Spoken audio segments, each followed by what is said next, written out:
$500 for 5 minutes. The man scoffed, leaning against his polished SUV, arms crossed like he had already measured Ethan and found him small. Ethan didn't look up. No thanks. The words came out calm, almost quiet, like they didn't need to prove anything. The late afternoon sun baked the asphalt, heat rising in soft waves, the smell of oil and dust hanging thick in the air. A rusted '67 Mustang sat helpless on the shoulder, hood open, engine ticking faintly as it cooled. Beside it stood a woman in a simple white blouse and worn jeans. Nothing flashy, nothing loud, but her stillness felt different, like she was observing more than just a broken car. "You're really not charging her?" Another voice chimed in, half amused, half mocking. "Guy must be desperate." A few chuckles followed, light, careless, the kind that came easy when dignity wasn't on the line. Ethan kept working, wrench turning, bolt tightening, movement steady, practiced, unshaken. His hands were rough, marked by years of fixing things no one else cared to touch, but there was something precise in the way he worked, like every turn mattered. "Why do it for free?" the woman finally asked, her voice soft but clear enough to cut through the noise. Ethan paused for just a second, not long enough to invite attention, just long enough to breathe. Because someone should. No speech, no performance, just truth, placed gently into the moment. The laughter faded, not completely, but enough to leave a strange quiet behind. A car passed. Tires hummed. Somewhere in the distance, a horn echoed. Ethan wiped his hands on an old rag, stepped back, and nodded toward the engine. "Try it now." She slid into the driver's seat, turned the key, and the Mustang roared back to life, low and powerful, like it had been waiting to be heard again. Her eyes flickered, not surprised, but thoughtful. She stepped out slowly, studying him now, not like a mechanic, but like a question she hadn't expected. "At least let me pay you something," she said, reaching into her bag. Ethan shook his head before she could finish. "Take care of it," he replied, already turning away. No hesitation, no second glance. Around them, the small crowd lost interest, one by one drifting back to their lives, their jokes dissolving into the noise of the street. But she didn't move. She watched him walk back to his beat-up pickup, watched the way he opened the door, the way he paused just a fraction before getting in, like the weight of the day sat somewhere deeper than his shoulders. Then, quietly, almost unnoticed, she lifted her phone and took a single picture. Not of the car, of him. And as Ethan drove off, disappearing into the blur of late afternoon traffic, no one there realized that the moment they had just laughed at was already beginning to rewrite something far bigger than a broken engine. The road stretched long and quiet as Ethan drove away, the hum of his old pickup blending with the fading noise of the city behind him. And for a moment it felt like nothing had changed, like it was just another job, just another stranger, just another day where doing the right thing did not pay the bills, but somehow still felt necessary. The sky was turning a soft amber, sunlight slipping between buildings, casting long shadows across the cracked pavement as he pulled into a narrow driveway beside a small, weathered house. The porch light flickered once, then steadied, like it always did, stubborn but reliable. Inside, the air smelled faintly of laundry soap and something sweet, something warm, something that reminded him why he kept going. "Daddy?" a small voice called from the hallway. Ethan set his keys down gently. "I am home, kiddo." His daughter, Lily, appeared with socked feet sliding across the wooden floor, her hair slightly messy, her smile bright in a way that no amount of money could ever buy. "You are late," she said, not accusing, just stating what she knew. Ethan knelt down, meeting her at eye level. "Car trouble," he replied with a soft grin. "But I fixed it." She nodded seriously, like that made perfect sense, because to her, he always fixed things. They moved through their evening quietly, a rhythm built from repetition and care. Dinner on a small table, 2 plates, 2 glasses of water, the television off because conversation mattered more, even when it was simple, even when it was just about school or drawings or what clouds looked like that day. Later, after Lily had fallen asleep, curled under a thin blanket with a worn stuffed bear tucked close to her chest, Ethan sat alone in the dim light of the kitchen. The clock ticked steadily on the wall. A bill lay open in front of him, numbers he could not ignore, numbers that pressed quietly against his chest. He leaned back, exhaling slowly. eyes drifting toward a small framed photo on the counter. A woman smiled back at him from another time, another life, her hand resting on his shoulder, her eyes full of something gentle and certain. "Stay kind," she used to say, even when it was hard, especially when it was hard. Ethan closed his eyes for a moment, letting that memory settle like a quiet anchor. Across town, in a high-rise building where glass walls reflected the last light of day, the same woman from the roadside stepped into an office that overlooked the entire city. Her heels clicked softly against polished floors, each step measured, controlled, nothing like the still figure beside the broken Mustang earlier that day. Assistants moved around her with quiet urgency, voices low, respectful. "Ms. Hayes, the board is waiting," one of them said. She nodded slightly, but her attention was elsewhere. In her hand, her phone screen glowed faintly. On it, a single image. A man in worn clothes, standing beside a car, grease on his hands, walking away without looking back. She studied the photo, her expression unreadable, then locked the screen and slipped the phone into her bag. "Reschedule the meeting," she said calmly. The assistant blinked, surprised. "All of it?"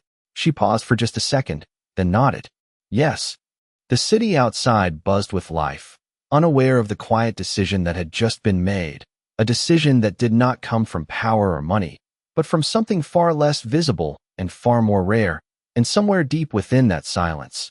Two lives that should have remained strangers had already begun moving toward each other again.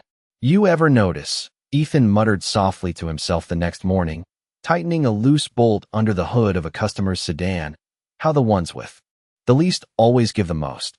The shop was already alive with noise, tools clinking, engines humming, the faint buzz of fluorescent lights overhead filling the gaps between conversations. His coworker, Mike, leaned against a tool chest nearby, sipping coffee. "Or maybe," Mike replied with a shrug, "they just do not know when to say no." Ethan gave a small smile, but did not answer.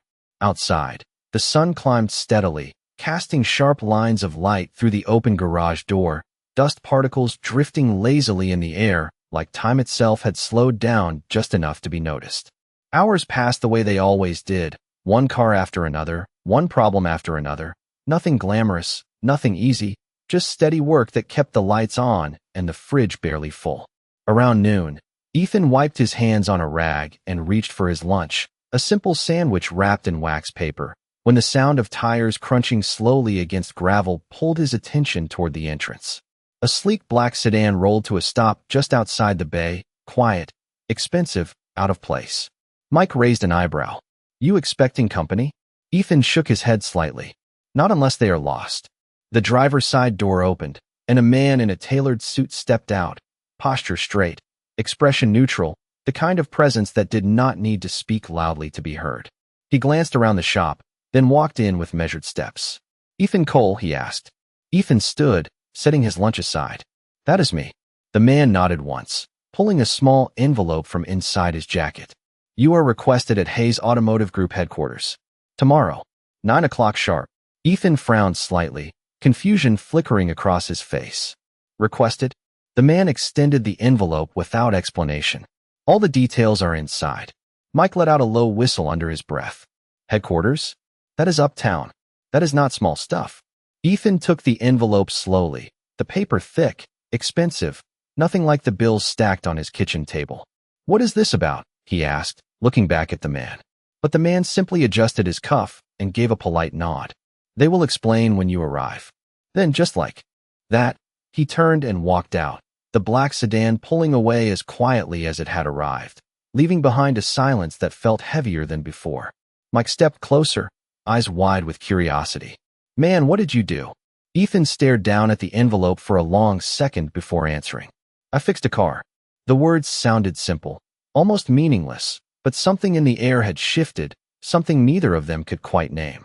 That evening, as the sky dimmed into deep blue and the city lights flickered on one by one, Ethan sat at his kitchen table again, the envelope now open, a single sheet of paper resting in front of him with an address printed in clean, sharp letters. Lily sat across from him, swinging her legs gently. "Is that a new job?" she asked, tilting her head. Ethan hesitated, then smiled softly. "I do not know yet." He folded the paper carefully, placing it back inside the envelope like it was something fragile, something that might change everything if handled the wrong way. Across town, high above the streets, Charlotte Hayes stood by a floor-to-ceiling window, the city stretching endlessly beneath her. An assistant stepped quietly to her side. "He received the invitation," she said. Charlotte did not turn. Good. Her reflection stared back at her in the glass, composed, controlled, but her eyes held something deeper now, something thoughtful. "Prepare the room," she added softly. The assistant nodded. "For a meeting?" Charlotte paused, just for a breath. "No," she said, her voice calm but certain. "For the truth." And somewhere between a small kitchen table and a towering glass office, a quiet moment from the side of the road was about to become something neither of them could walk away from. 9 o'clock means 9 o'clock, Ethan whispered to himself as he adjusted the collar of his only clean button-down shirt, standing in front of a small mirror that had seen better days. The morning light slipped through the thin curtains, soft but honest, revealing every crease, every sign of a life lived without shortcuts. Lily sat on the edge of the couch, watching him with quiet curiosity. "Are you nervous?" she asked. Ethan paused, then smiled. Gently. "Just making sure I do not show up late." She nodded like that answer was enough, like it always was. Outside, the city moved faster than usual, or maybe it only felt that way because today was different. Ethan's pickup truck rumbled along the highway, past neighborhoods that slowly changed from worn fences to polished storefronts, from familiar streets to places that did not recognize him. Glass buildings began to rise higher, cleaner, reflecting the sky like they belonged to another world entirely. When he finally pulled up to Hayes Automotive Group headquarters, he did not turn off the engine right away. He just sat there, hands resting on the steering wheel, eyes tracing the sharp lines of the building in front of him. It stood tall, confident, untouched by struggle, the kind of place where people did not worry about overdue bills or broken appliances. "Just a meeting," he said quietly, as if reminding himself. Inside, everything was different. The floors shined like mirrors, footsteps echoing softly, voices low and controlled. A receptionist looked up, her smile professional, measured. "Can I help you?" Ethan stepped forward, holding the envelope carefully. "I have an appointment." She glanced at the paper, then back at him, her expression shifting just slightly, not judgment, but curiosity. "Of course, Mr. Cole. Please, take the elevator to the top floor." The elevator ride felt longer than it should have, the numbers lighting up one by one, each floor taking him further from the world he understood. When the doors opened, the air itself felt quieter, heavier with intention. A long hallway stretched ahead, lined with glass walls and closed doors, each one hiding decisions that shaped lives far beyond this building. At the end of the hall, a set of double doors stood open. "You are right on time," a familiar voice said. Ethan stepped in and stopped. Charlotte Hayes stood near the center of the room, no longer in worn jeans or a simple blouse, but in a tailored suit that carried authority without needing to announce it. Her posture was composed, her gaze steady, but there was something else there now, something that had not been visible on the roadside. "Recognition. You," Ethan said quietly, more to himself than to her. She inclined her head slightly. "Yes." The room was large but not crowded, a polished table, a few chairs, and windows that overlooked the entire city like it belonged to her. "Please have a seat," she offered. Ethan did not move right away. "Why am I here?" he asked, his voice calm but grounded. Charlotte did not answer immediately. She walked to the table, placing a thin folder down with deliberate care. "Because," she said softly, "you did something most people would not." Ethan exhaled slowly. "I fixed a car." Charlotte's eyes held his, unwavering. "No," she replied. "You revealed who you are when no one was watching." The room fell into a quiet that felt heavier than any noise, and for the first time since he walked in, Ethan realized this was not about a job, not about money, not about opportunity in the way he understood it. This was about something else entirely, something that could not be measured in dollars or contracts, and somehow, that made it far more important. "You think this is about a reward?" Ethan asked, his voice steady but edged with something deeper, something that had been shaped by years of being overlooked. Charlotte did not react immediately. She walked slowly around the table, her heels soft against the polished floor, her eyes never leaving him. "No," she said finally. If it were about a reward, I would have handed you cash on the side of the road. Ethan let out a quiet breath, glancing briefly at the window where the city stretched endlessly below, then back at her. Then what is it about? Charlotte paused, placing her hand lightly on the back of one of the chairs, grounding herself before she spoke.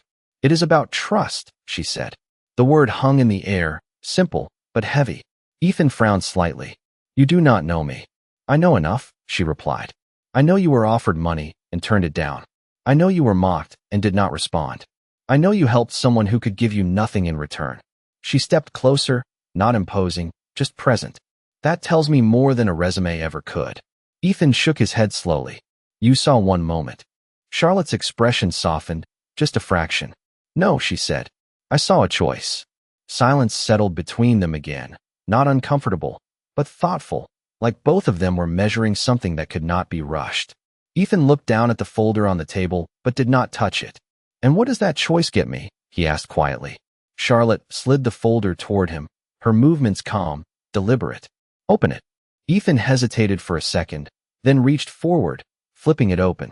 Inside were documents, clean, organized, numbers printed in neat columns, the kind of numbers he was not used to seeing attached to his name. He scanned the first page, then the second, his brow tightening slightly. This is a job offer, he asked. Not just a job, Charlotte replied. A position leading one of our restoration divisions. Classic vehicles. The ones people think are not worth saving anymore. Ethan looked up at her, disbelief flickering behind his calm exterior. You are offering me this because I fixed your car? Charlotte met his gaze without hesitation. I am offering this because you fixed it the right way, she said. Not just the engine. The moment. Ethan let out a small breath, almost a quiet laugh, but there was no humor in it, only weight. You do not build a company this size by making decisions based on feelings. Charlotte nodded slightly. You are right, she said. You build it by making decisions based on people. Another pause. The city outside seemed to fall away, the noise distant, irrelevant. Ethan closed the folder slowly, his fingers resting on the cover as if he could feel the weight of what it represented. And if I say no? He asked. Charlotte did not flinch. Then you walk out of here exactly the same man you walked in as, she answered. And I respect that. Ethan studied her for a long moment, searching for something hidden, something unspoken, but all he found was stillness, and something else beneath it, something honest. I do not want charity, he said finally. Charlotte's voice softened, but her words did not. Then do not take it as charity. She stepped back slightly, giving him space, but her presence remained steady. Take it as recognition. The word landed differently, quieter, but deeper. Ethan looked down again at the folder, then back at her, and for the first time, the room did not feel like a place he did not belong. It felt like a question waiting for an answer, and somehow, the answer was not as simple as yes or no anymore. So what happens if I take this? Ethan asked quietly, his fingers still resting on the closed folder, not gripping it, not pushing it away, just holding it there like a line between two different lives. Charlotte did not answer right away. She walked toward the window, the city stretching endlessly beneath her, sunlight reflecting off glass towers like something unreachable, something distant. Then everything changes, she said softly. Ethan let out a slow breath, almost a whisper. That is what I am afraid of. The room fell still again, the kind of silence that did not rush to be filled. Charlotte turned back to him, her expression no longer just composed, but thoughtful, almost careful. Why? She asked. Ethan stood there for a moment, then finally pulled out a chair and sat down, not as a man accepting a position, but as someone choosing to be heard. Because I have seen what happens when people like me step into places like this, he said. They either lose who they are, or they spend every day trying to prove they belong. Charlotte listened without interrupting, her posture steady, her eyes focused. Ethan continued, his voice calm, but carrying weight. I do not want to wake up one day and not recognize the person I became just because I chased something bigger. Charlotte nodded slightly, absorbing every word. And you think this place will change you? She asked. Ethan met her gaze directly. I think any place can, if you forget why you walked in. A quiet pause followed, but this time it felt different, less uncertain, more grounded. Charlotte stepped closer again, her voice softer now, not as a CEO, but as someone speaking truthfully. Then do not forget, she said. Ethan almost smiled, but not quite. It is not always that simple. Charlotte exhaled gently, then reached for the folder, opening it again and turning it toward him. Look. Closer, she said. Ethan glanced down, his eyes scanning more carefully this time. Not just the numbers, not just the title, but the details, the structure, the intent behind it. This division, Charlotte continued, it is not about profit first. It is about preservation. About restoring what people think is beyond saving. She paused, letting that sink in. Cars, yes. But also people. Ethan's brow tightened slightly, something shifting in his understanding. You are not just offering me a job, he said slowly. Charlotte shook her head. No, she replied. I am offering you a place where what you already are actually matters. The words landed differently, not heavy, not forced, just clear. Ethan leaned back slightly, his mind turning, measuring, not the opportunity, but the meaning behind it. And what do you get out of it? He asked. Charlotte did not hesitate this time. A company that does not forget its soul, she said. Another silence followed, but this one carried something new, something closer to clarity. Ethan looked down at his hands, the faint traces of grease still embedded in his skin despite his efforts to clean them, a reminder of where he came from, of who he was. Then he looked up again, his voice steady. I will not pretend to be someone I am not. Charlotte nodded once, firm, certain. Good, she said, because I am not looking for someone else. And in that moment, the distance between a small garage and a towering glass office did not feel as wide anymore, not because the world had changed, but because for the first time, Ethan realized he might not have to change to be part of it. You are not the only one who is afraid of change, Charlotte said quietly, her voice no longer carrying authority, but something more human, something less guarded. Ethan looked at her, really looked this time, and for a brief moment, the distance between them shifted again, not because of titles or positions, but because of something unspoken. You? He asked, almost surprised. Charlotte gave a faint smile, not polished, not rehearsed, just real. People assume that once you are at the top, you stop worrying about who you are, she said. That is not true. You just have more to lose if you forget. The words settled between them, softer than before, but heavier in meaning. Ethan leaned forward slightly, resting his elbows on the table, his posture no longer defensive, just thoughtful. So why me? He asked again. But this time it was not suspicion, it was curiosity. Charlotte walked back toward the window, her reflection faint in the glass. Because you did not try to impress me, she said. You did not ask who I was. You did not calculate what you could gain. She turned slightly, her eyes meeting his again. You just did what was right. Ethan shook his head lightly. That does not make me special. Charlotte nodded once. Exactly, she replied. It makes you rare. Silence followed, but it was not empty. It was full of recognition, of two people beginning to understand something deeper than the situation in front of them. Ethan glanced down at the folder again, then back up. And if I fail? He asked. Charlotte did not hesitate. Then you learn, she said simply. And you try again. Ethan let out a small breath, something between a sigh and a quiet laugh. You make it sound easy. Charlotte's expression softened again. It is not, she admitted. But neither is staying where you are if you know you are meant for more. That line lingered, not as pressure, but as possibility. Ethan leaned back in his chair, his eyes drifting for a moment to the city beyond the glass, then back to her. I have a daughter, he said, his voice steady but carrying a different kind of weight now. Everything I do, it affects her. Charlotte nodded, slower this time. What is her name? She asked. Lily. Ethan replied, and there was something in the way he said it, something grounded, something that did not need explanation. Charlotte smiled faintly. Then this decision is not just about you, she said. It is about what kind of example you want to set for her. Ethan did not respond immediately. He sat there, letting the thought settle, letting it reach deeper than the offer, deeper than the room, into the quiet places where decisions are not made quickly. You think this helps her? He asked finally. Charlotte stepped closer. Again, her voice calm, certain. I think seeing her father step into something bigger without losing himself teaches her more than staying safe ever could. Another pause, longer this time.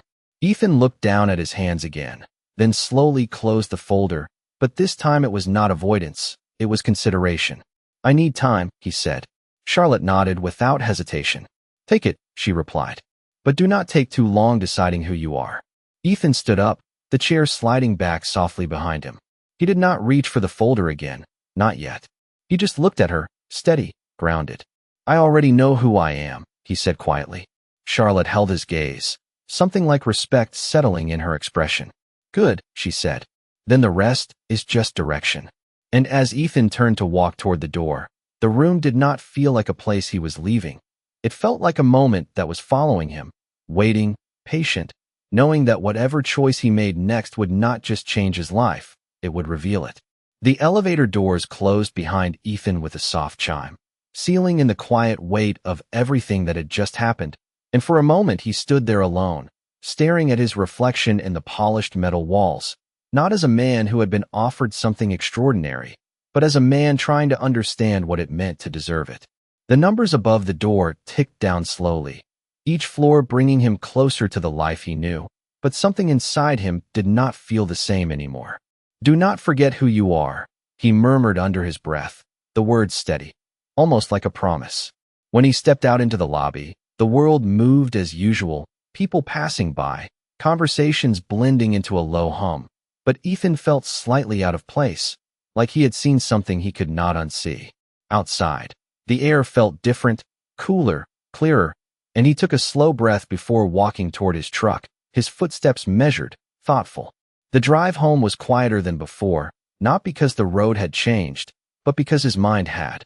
Every street he passed, every familiar corner, seemed to ask the same question without words. Stay or step forward. By the time he pulled into his driveway, the sky had already begun to dim, soft blues fading into deeper shades, the porch light glowing faintly as it welcomed him back. Inside, Lily was at the table, crayons scattered around her, a half-finished drawing in front of her. She looked up the moment he walked in. You are back, she said, smiling in that simple, certain way that always grounded him. Ethan nodded, setting his keys down. I am back. He walked over and sat beside her, glancing at the drawing.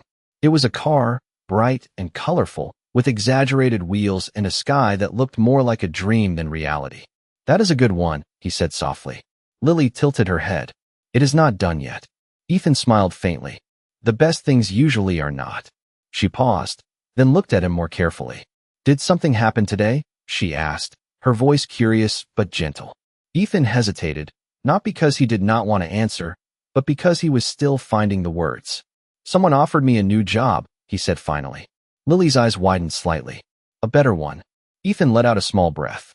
Different, he replied. Bigger. She thought about that for a second, her small fingers tracing the edge of her paper. Are you going to take it? She asked. Ethan looked at her, really looked at her, the way her eyes searched for something honest, something real. He leaned back slightly, his voice calm. I do not know yet.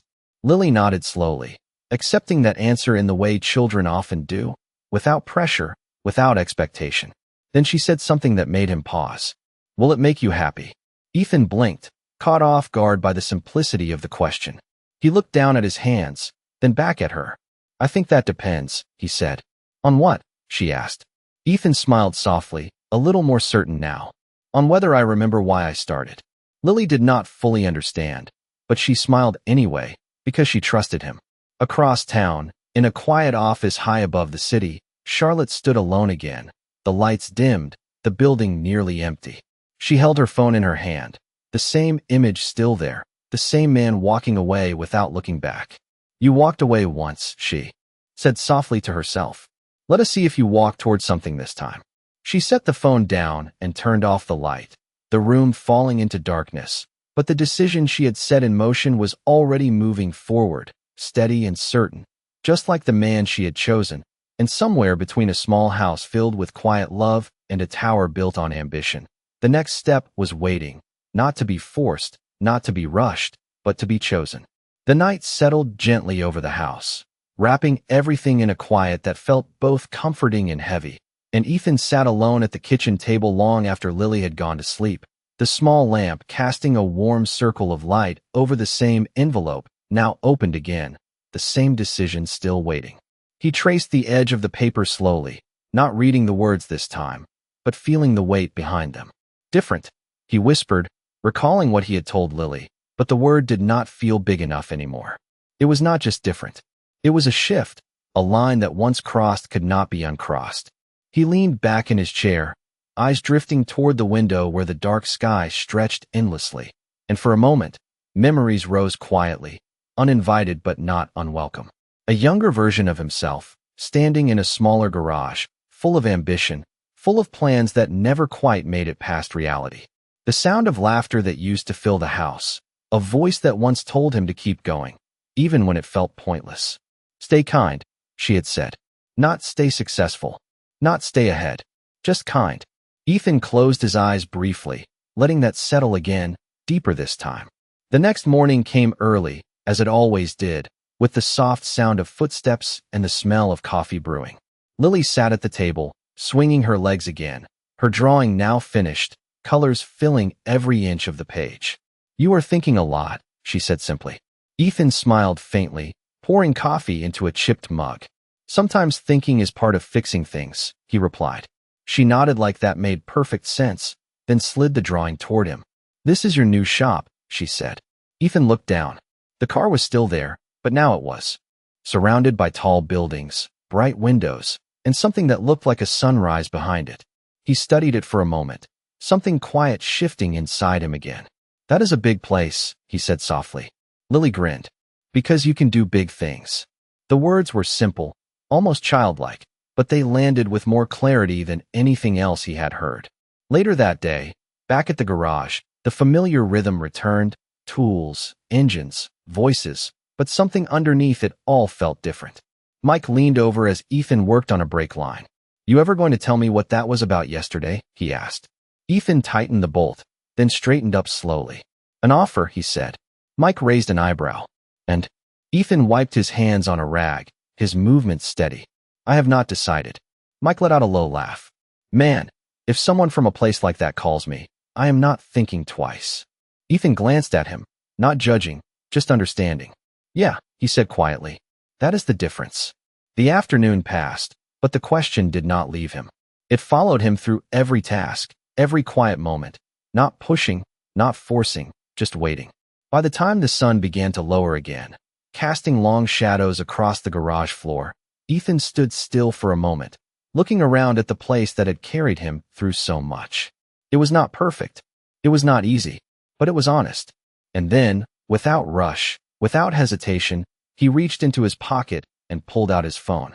Across town, in the same quiet office, Charlotte sat reviewing documents when her phone lit up softly on the desk. She glanced down, her expression still, controlled, but her eyes sharpened slightly when she saw the name. She did not answer immediately. She let it ring once, twice, as if giving the moment the space it deserved. Then she picked up. Ethan, she said calmly. On the other end, his voice was steady, grounded. I have a question. Charlotte leaned back slightly, her tone measured. I thought you might. A brief pause followed, not awkward, but intentional. If I walk into this, Ethan said, I do it my way. No shortcuts, no pretending, no forgetting where I came from. Charlotte's lips curved into the faintest smile. Then you are exactly who I need. The line went quiet again, but this time it was not uncertainty. It was something else. Something closer to a decision taking shape, not loudly, not dramatically, but with the kind of quiet certainty that did not need to prove itself to anyone. Then we begin on Monday, Charlotte said calmly, her voice steady on the other end of the call, not celebratory, not dramatic, just certain. Ethan stood still in the quiet corner of the garage, the late afternoon light stretching across the concrete floor, dust floating in slow motion around him. Monday, he repeated, as if testing how the word felt. 9 o'clock, she added. A brief pause followed, then the line clicked softly, leaving him alone with a decision that no longer felt distant. Mike glanced over from across the shop, wiping his hands on a rag. That sounded serious, he said. Ethan slipped his phone back into his pocket, his expression calm but different now, grounded in something that had settled. It is, he replied. Mike studied him for a second. You are taking it, are you not? Ethan nodded once, not with excitement, not with fear, but with quiet resolve. Yeah, he said. I am. The words did not echo, but they carried weight. The rest of the day moved quickly, or maybe it just felt that way because everything had shifted. Each tool he picked up, each engine he worked on, each familiar sound seemed sharper, more defined, like he was noticing it all one last time before stepping into something new. When the shop finally closed, Ethan lingered for a moment longer than usual, standing in the center of the space that had held so many of his days. He ran his hand lightly along the edge of a workbench, the worn wood smooth from years of use. "You taught me enough," he said quietly, not expecting an answer, but meaning every word. The drive home felt lighter, not because the road had changed, but because the direction had. When he stepped inside, Lily looked up from the couch, her eyes immediately searching his face. "You decided," she said, not asking, just knowing. Ethan smiled, softer than before, but stronger. "I did." She sat up straighter. "And?" Ethan walked over, kneeling in front of her, his voice gentle but certain. "We are going to try something new." Lily's face lit up, not because she understood the details, but because she trusted the feeling behind it. "Is it going to be okay?" she asked. Ethan placed a hand lightly on her shoulder. "It will be different," he said, "but we will make it okay." That night, the house felt the same, but something underneath it had shifted, like a quiet current moving forward. Across town, the building stood tall under the fading sky, lights glowing in its upper floors, waiting. Monday morning arrived with a kind of clarity that did not need to be announced. Ethan stood outside the entrance, not rushing, not hesitating, just taking in the moment. The glass doors reflected him back, not as someone out of place, but as someone who had chosen to be there. Inside, the atmosphere was the same as before, polished, controlled, precise. But this time, Ethan walked through it differently. Not as a visitor, not as someone being evaluated, but as someone who belonged to his own path, no matter where it led. When the elevator doors opened on the top floor, Charlotte was already there, standing near the window, the city behind her. She turned as he approached, her expression calm, but her eyes sharp with awareness. "You came back," she said. Ethan met her gaze, steady. "I said I would." A brief silence followed, not empty, but full of recognition. Charlotte nodded once, a small gesture, but meaningful. "Good," she said, "because today is not about what you were offered." Ethan tilted his head slightly. "Then what is it about?" Charlotte's voice softened, but did not lose its clarity. "Today," she said, "is about what you are about to prove." And in that moment, the room did not feel like a place of opportunity anymore. It felt like a beginning that would not measure him by where he came from, but by how firmly he stood in it. "What exactly am I proving?" Ethan asked, his voice calm but grounded as he stepped further into the room, the weight of the moment settling not on his shoulders, but into his stance. Charlotte did not answer immediately. Instead, she gestured toward a set of glass doors on the far side of the office. "Come with me," she said. Ethan followed without hesitation, his footsteps steady against the polished floor, each step echoing softly in the quiet space. As the doors opened, the atmosphere changed. The air smelled faintly of metal and polish, the lighting softer, warmer, revealing a large restoration floor below, filled with classic cars in various stages of repair. Some gleamed under the lights, nearly finished, while others stood silent, stripped down to their frames, waiting. "This," Charlotte said, her voice carrying a quiet respect, "is where we bring things back that the world has already given up on." Ethan stepped closer to the railing, his eyes scanning the space, taking in the details, the precision, the care. "Looks like a lot of work," he said. Charlotte nodded. "It is," she replied. "And not everyone here believes you belong." Ethan glanced at her, not surprised, just acknowledging the truth. "I figured," he said. As if on cue, a man approached from the far end of the floor below, his posture confident, his expression unreadable. A few others followed, their movements slower, more observant. Charlotte turned slightly. "That is Daniel Brooks," she said, "head of operations." Ethan watched as Daniel made his way up the stairs, each step deliberate, his eyes already fixed on Ethan before he reached the top. "So this is him," Daniel said, his tone measured, not hostile, but not welcoming either. "The roadside mechanic." Ethan met his gaze without flinching. "Just a mechanic," he replied.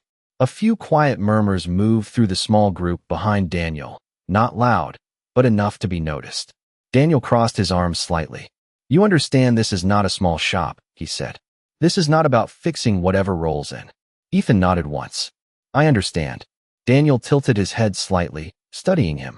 Do you? He asked. Charlotte stepped forward just enough to shift the tension, not removing it, just balancing it. He is here because I brought him here, she said calmly. Daniel did not look at her. His focus remained on Ethan. Then let us see what you actually bring, he said. He gestured toward the floor below. We have a project that has been sitting for months. No one has been able to solve it without cutting corners. Ethan glanced down again, his eyes landing on a partially restored car, its engine exposed, its frame incomplete, but something about it felt familiar. Not the model, the challenge. What is wrong with it? Ethan asked. Daniel gave a small, almost testing smile. That is what you are here to find out. Silence followed, but it was not empty. It was sharp, focused, like the air before a storm that never needed to break. Ethan did not respond right away. He just nodded once, then turned and started toward the stairs without asking permission, without looking back. As he stepped onto the floor, the noise of the room seemed to fade around him, not because it was quiet, but because his attention had narrowed. Tools, parts, movement, all of it became background. The car in front of him was the only thing that mattered. He placed his hand lightly on the edge of the frame, feeling the metal, the history, the problem waiting beneath the surface. Above him, Charlotte watched, her expression calm, but her eyes sharp with expectation. Daniel stood beside her, arms still crossed. You really think he can handle this? He asked. Charlotte did not look away. I think, she said quietly, he already has. And below them, without announcement, without hesitation, Ethan leaned in closer to the engine, not to prove anyone wrong, not to impress anyone watching, but simply to understand, because that was what he had always done, even when no one was looking. You are going to want to start with the ignition mapping. One of the technicians called out from across the floor, his tone casual but edged with doubt, like advice given more to test than to help. Ethan did not look up. Already checked it, he replied quietly, his hands moving with calm precision over the exposed engine. The room carried a low hum, tools clicking, voices murmuring, but around him, a small circle of attention had formed, not announced, but undeniable. Daniel leaned slightly over the railing above, watching with narrowed eyes. He is guessing, someone whispered nearby. Charlotte said nothing. Below, Ethan stepped back for a moment, wiping his hands slowly on a clean cloth, his eyes tracing the engine again, not rushing, not reacting to the pressure around him. You replaced the fuel system, he said, his voice steady, not asking, just stating. A technician nodded. Top grade. No issues. Ethan tilted his head slightly, then crouched again, his fingers brushing lightly along a hidden line near the back of the engine block. And you recalibrated everything after that? He asked. Of course, another voice answered, a bit sharper this time. Ethan paused. The room held its breath without realizing it. He reached deeper, adjusting a small connector that most would not notice, something tucked just out of sight, something easy to miss if you were looking for a bigger problem. You recalibrated the system, he said softly, almost to himself, but you did not recalibrate the relationship between the old and the new. A few confused glances passed between the team. Daniel's brow tightened slightly. What does that even mean? He asked. Ethan stood up slowly, his movements unhurried. It means, he said, looking at the engine, not at them, you tried to make it perfect instead of making it work together. Silence followed, heavier now, more focused. Ethan reached for a tool, made a small adjustment, then another, nothing dramatic, nothing forceful, just careful alignment, the kind that came from understanding, not assumption. Try it, he said finally, stepping back. One of the technicians hesitated, then moved forward, turning the key.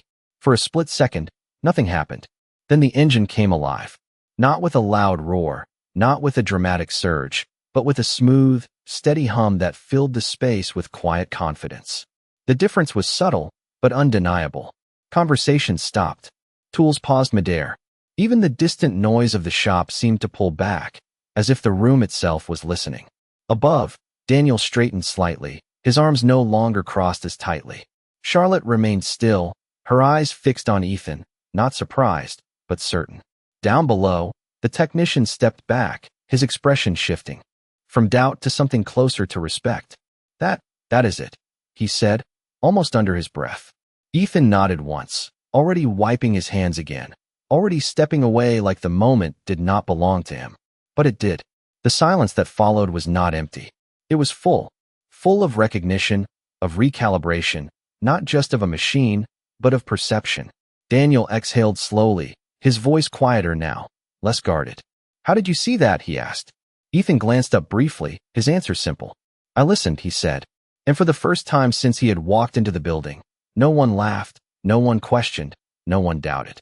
They just stood there, in that rare, unspoken pause where everything shifted without needing to be announced, where the man they had underestimated did not raise his voice, did not demand acknowledgement, but simply let his work speak, and in doing so, left the entire room in something far more powerful than applause. Silence. The engine continued its steady hum, filling the space with a quiet certainty that did not demand attention, yet held all of it, and Ethan stepped back just a little more, giving the machine its moment as if it had earned it, as if it had simply needed someone to listen. No one spoke. No one rushed to break the silence.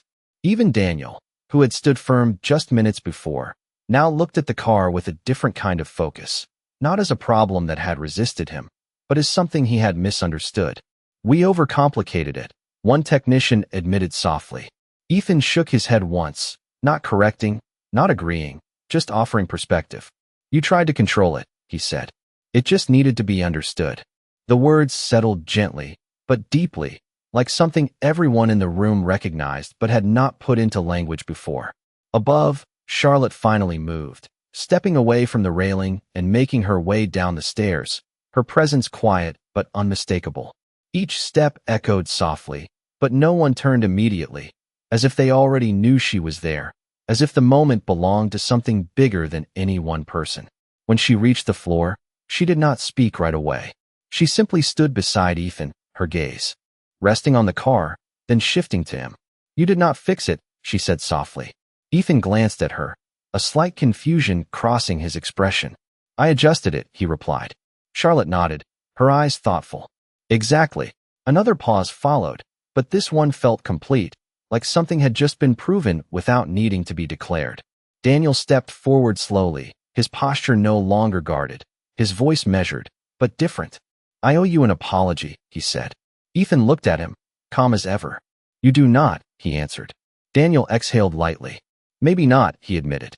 "But I am giving one anyway." Ethan gave a small nod, accepting it without making it bigger than it needed to be. Around them, the team had shifted, not dramatically, not loudly, but in a way that could not be undone. Respect had replaced doubt, not because it was demanded, but because it had been earned in the quietest way possible. Charlotte stepped slightly forward, addressing the room now, her voice clear but calm. "This is what we are building here," she said. "Not perfection, not control, understanding." Her words moved through the space like a steady current, reaching each person differently, but landing in the same place. She turned back to Ethan. "You reminded us of that." Ethan did not respond right away. He looked around the floor, at the cars, the tools, the people, and for the first time, it did not feel like a place he had stepped into. It felt like a place that had opened to him. "I just did what I always do," he said quietly. Charlotte's expression softened slightly. "That is why it matters," she replied. Later, as the day began to wind down, the noise of the shop returning in small waves, Ethan stood alone for a moment beside the now running car, the steady rhythm of the engine almost like a heartbeat. He placed his hand lightly on the frame, not to fix, not to change, just to feel. Across town, in a small house filled with drawings and quiet warmth, Lily sat by the window, waiting, her eyes tracing the fading light as if she could sense something shifting, something becoming. And somewhere between that small house and this expansive floor, something invisible but powerful had taken shape, not a promotion, not a victory, but a quiet alignment between who Ethan had always been and where he now stood. He did not raise his voice. He did not claim the moment. He simply remained himself.